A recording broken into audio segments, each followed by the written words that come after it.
원달러 환율이 평균 1,055원에서 1,074원 사이로 전망됐습니다. 국내 증권사들의 내년도 코스피 지수 전망이 장밋빛 일색입니다. 내년도 우리나라 GDP 성장률이 3.7% 안팎에 달할 것으로 전망됐습니다. 투기 등급 회사채의 절반가량이 신용 등급 하락세를 면치 못했습니다. 시청자 여러분 안녕하십니까. 생경제 현장의 임동석입니다. 코스피 지수 외국인 매도 때문에 오늘 하락 마감을 했습니다. 자, 증권부의 조민규 기자를 연결하겠습니다. 안녕하십니까? 안녕하세요. 네, 먼저 마감 시황부터 들려주십시오. 예. 코스피 지수가 외국인의 매도에 2010포인트 선으로 내려앉았습니다. 20일 코스피 지수는 전 거래일보다 0.71%, 14.40% 내린 2017.24의 거래를 마쳤습니다. 전날 미국 증시가 기업들의 실적에 대한 실망감에 하락 마감한 가운데 국내 증시도 기관과 외국인의 동반 매도에 장중 약세가 이어졌습니다. 장 후반 기관이 매수세로 돌아섰지만 지수를 끌어올리지는 못했습니다. 이날 외국인은 1,442억 원어치를 내다 팔았습니다. 기관은 524억 원어치를 사들였고 개인도 889억 원어치를 순매수했습니다. 업종별로는 은행이 2.02% 내렸고 통신업과 건설업, 기계가 약세를 보였습니다. 반면 전기가스업과 비공석 광물은 1%가 넘는 상승률을 기록했습니다. 시가총액 상위 종목 중에서는 삼성전자가 1.28% 빠졌고 SK하이닉스와 SK텔레콤, 신한지주도 하락했습니다. 반면 네이버와 한국전력, 현대중공업은 올랐습니다. 한진해운이 개인의 매수세에 힘입어 5.72% 올랐고 한국가스공사도 가스요금 인상 기대감이 반영되며 3.54% 상승했습니다. 이날 유가증권 시장의 거래량은 3억 1,075만 주, 거래대금은 3조 7,370억 원을 기록했습니다.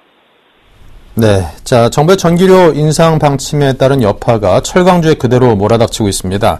그런데 이 중소형사 또 대형사들 간의 주가 움직임은 좀 다르다고 하는데요. 그 이유는 무엇입니까? 네, 산업용 전기료가 대폭 인상되면서 전기료 의존도가 높은 중소형 철강주들이 울상을 짓고 있습니다. 20일 한국거래소에 따르면 철강 금속업종 지수는 장중한 때 전날보다 0.5% 하락한 끝에 약보합으로 장을 마쳤습니다. 전기요금 인상에 따라 원가 부담이 커진 것이 철강 금속업종에 부정적으로 작용한 것으로 분석됩니다. 특히 전기료 설비 비중이 높은 중소형 철강사들이 직격탄을 맞았습니다. 이날 동부제철이 전날보다 8.21% 하락한 2,905원의 거래를 마감했습니다. 동부제철의 급락은 전기요금 부담에 따른 실적 악화 전망과 더불어 전날 신용보증기금이 890억 원 규모의 차환 발행 심사 의견을 보류하면서 재무부담 우려까지 겹쳤기 때문으로 부의됩니다. 이 밖에 동국제강과 풍산, 조일알미늄 등 중소형 철강사들이 동반 약세를 보였습니다. 이원재 SK증권연구원은 전기요금 인상으로 제강, 재련사 등 업종 전반의 피해가 불가피하다며 특히 전기료를 사용하는 공정을 하는 철강업체들의 비용 부담이 커질 것으로 전망된다고 말했습니다. 반면 전기료 대신 고로를 주로 사용하는 대형 철강사는 정부의 전기요금 인상 조치에 큰 영향을 받지 않는 모습입니다. 이날 포스코는 0.15%, 500원 오른 32만 8천 원에 마감했으며 현대하이스코와 현대제철도 각각 1.85%, 0.36% 올랐습니다. 백재승 삼성증권연구원은 고로 비중이 높은 대형 철강사의 경우 전기요금 인상에 따른 2014년 별도 기준 영업이익 하락률이 1에서 3% 수준으로 미미할 것이라며 전기요금 인상이 고로업체들의 주가에 미치는 영향은 제한적일 것이라고 내다봤습니다. 네, 이 포스코, 현대제철 같은 대형사는 이 노안에 철광석, 코크스 등을 넣고 불을 지펴서 철을 생산하는 반면에 이 동부제철 같은 중소형사들은 이 수집된 고철 같은 것을 넣고 전기 분해 방식으로 생산을 하기 때문에 아무래도 전기료 인상의 여파를 그대로 받을 수밖에 없는 구조인 듯합니다. 자, 지금까지 증권부의 조민규 기자와 함께했습니다. 감사합니다. 고맙습니다.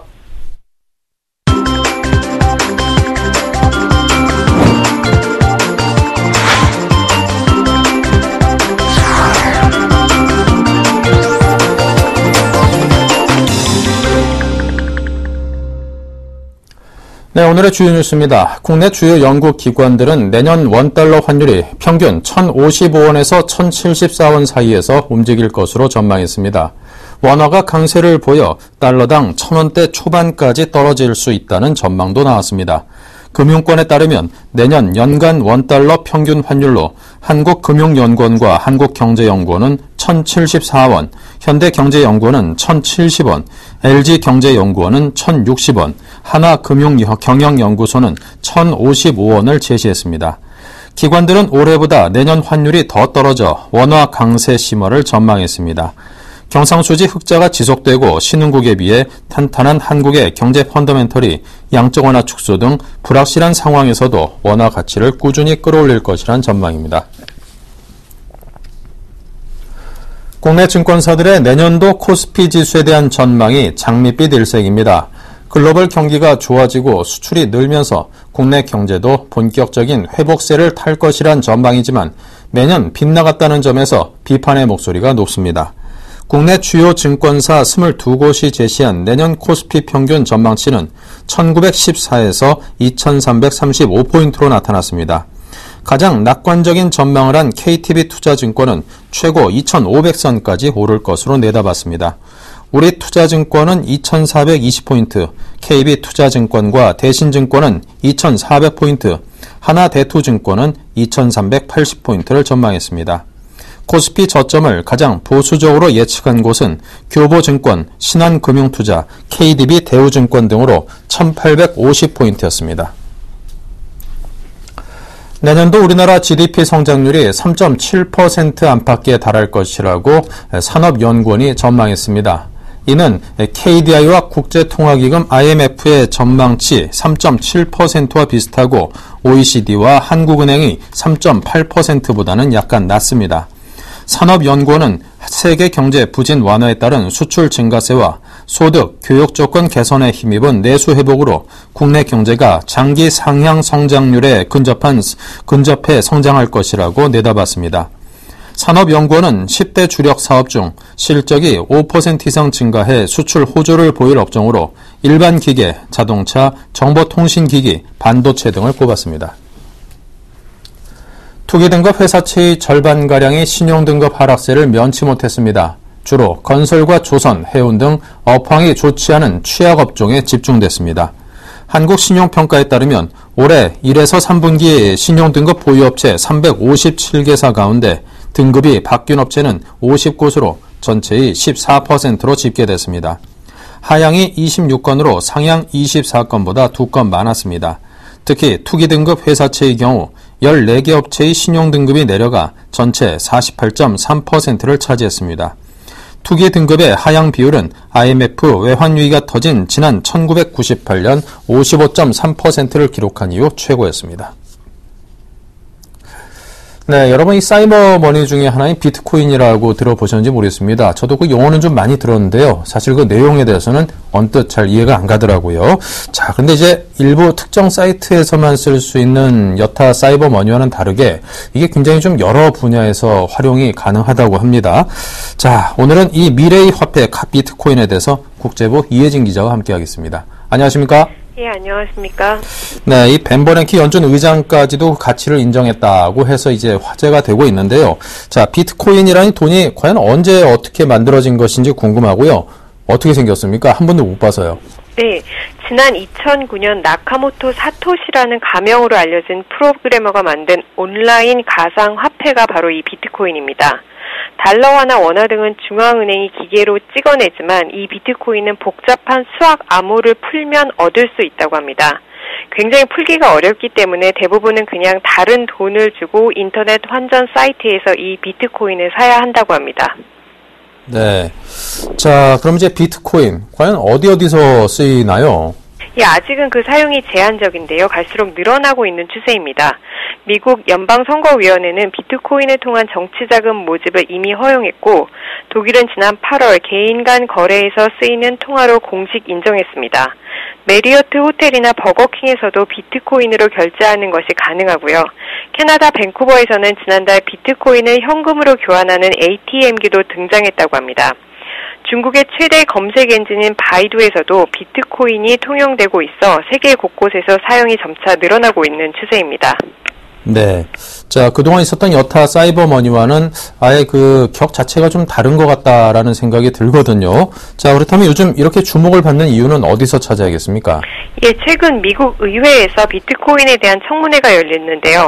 여기서 벤 버냉키 연방준비제도 의장이 비트코인은 위험성은 있지만 장기적으로 보면 빠르고 효율적인 지불 수단으로 자리 잡을 수 있다. 이렇게 긍정적으로 평가하면서 관심이 갑자기 커졌습니다. 이 벤 버냉키 의장이 비트코인을 긍정적으로 평가한 이유는 보관과 사용이 편리하기 때문입니다. 비트코인은 사이버 머니이기 때문에 실물은 없고 전용 애플리케이션을 컴퓨터나 스마트폰으로 다운받아 그곳의 사이버 지갑 안에 보관합니다. 전 세계 누구의 지갑으로도 송금이 가능한데요. 일반적으로 돈을 송금하기 위해서는 은행 등을 거쳐야 해서 복잡하고 비용이 많이 들지만 비트코인은 아무리 큰 액수라고 하더라도 건당 60원 정도면 송금이 가능하다고 합니다.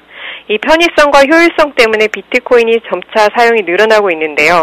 그래서 미국의 정부 관계자들도 법의 사각지대에 비트코인을 두지 말고 법안으로 끌어들여와서 활성화하자는 목소리를 내고 있습니다. 이에 따라서 그동안 비제도권에 머물렀던 비트코인이 정식 화폐로 인정받을 수 있다는 기대감이 커지고 있습니다. 네. 자, 이 비트코인에도 이제 환율이라는 표현을 써도 되는지 모르겠습니다만 이거를 사기 위해서도 바꾸기 위해서 지불해야 되는 가격은 얼마 정도입니까? 예, 2011년만 해도 1비트코인에 25센트씩 거래가 됐었다고 하는데요. 갈수록 인지도가 높아지고 사용이 늘면서 가격이 늘고 있습니다. 최근 들어서 미국 청문회를 전후해서는 약 $700로 껑충 뛰었습니다. 이에 따라서 전 세계에 풀린 비트코인만 해도 70억 달러가 넘는 것으로 추산되고 있습니다. 네. 자, 그래도 이제 아무래도 약간의 위험성이라도 있는 이런 사이버 머니에 대해서 $700 이상, 우리 돈으로 치면 70만 원이 훌쩍 넘는 돈인데, 자, 이것을 지불하고 산다는 게 좀 이해는 안 갑니다. 어떤 위험성 같은 것도 분명히 있을 것 같은데요. 어떤 것일까요? 예, 사이버 화폐이다 보니까 이에 대한 비판론자들의 비판도 거센데요. 비판론자들은 비트코인 제작사들이 중세의 연금술사나 다름없고 비트코인에 사는 것은 툴립 투기나 마찬가지라고 비난하고 있습니다. 특히 익명성 때문에 돈 세탁이나 범죄 조직에 쉽게 이용되기도 합니다.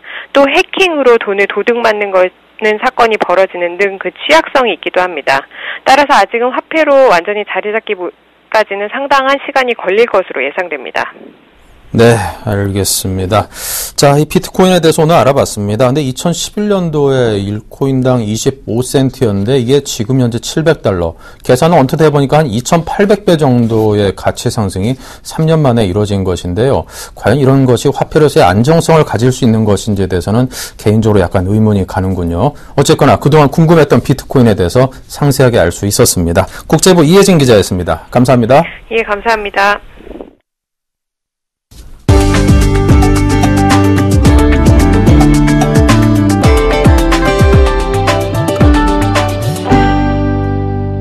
현대자동차가 중국 시장 공략을 위한 전략 차종으로 중형 세단인 밍2를 선보였습니다.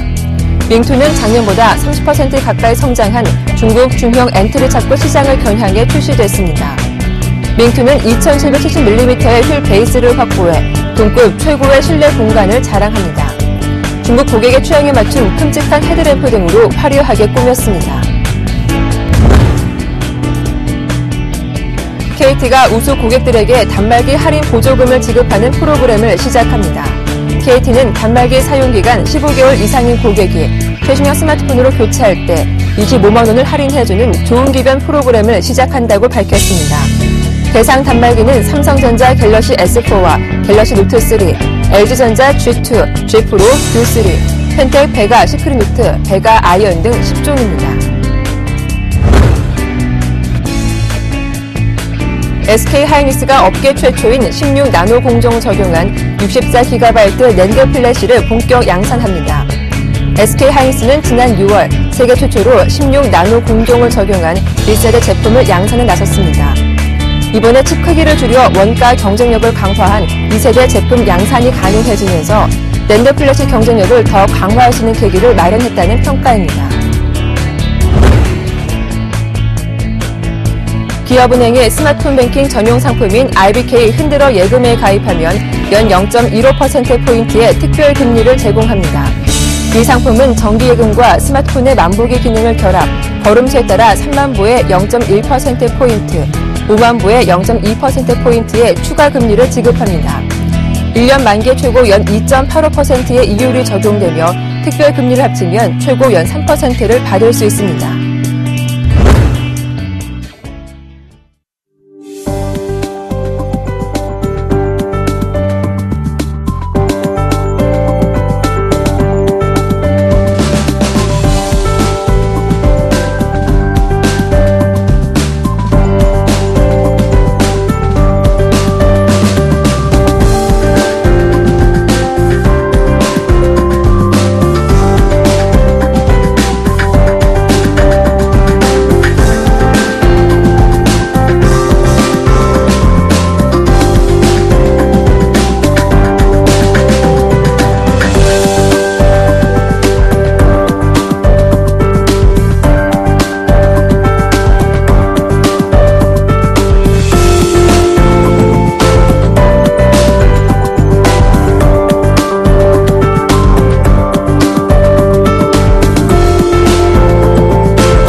네, 이상으로 생경제 현장을 마칩니다. 감사합니다.